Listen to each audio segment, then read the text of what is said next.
इस वक्त हालात काबू से बाहर हो चुके हैं। इस बरामदे में सब कोरोना वायरस के मरीज हैं। आपको सिर्फ ऑक्सीजन की आवाज आएगी। Here is oxygen.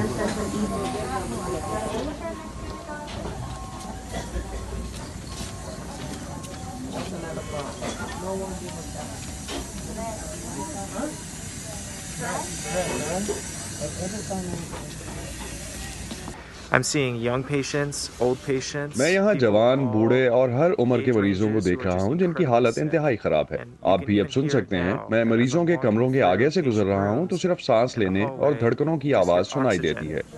the sound of the pulse ox. ये हमें बचाने वाली वेंटिलेटर मशीन है। Keep it इस पर protected just plastic like the चढ़ाया हुआ company है ताकि ये आलूदा ना हो protected सके। to not get ये हमारा contaminated. सेक्शन है।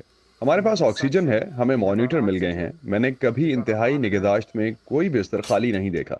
लेकिन हमारी हमेशा कोशिश होती है कि जो नया मरीज यहाँ आ जाए उसके लिए जगह का बंदोबस्त किया जाए। And we're about to walk into the second tent मैं that now आपको एक has दूसरे खैमे patients. में लेकर जा रहा हूँ जहाँ अब मरीज मौजूद है। And मैं we're यहाँ से गुजर रहा हूँ। आप देख closing in सकते हैं कि circle. यहाँ हर बिस्तर पर मरीज Patients मौजूद हैं। each बिलाशुबा यहाँ का अमला बेखौफ है। lined up. We really have some fearless staff.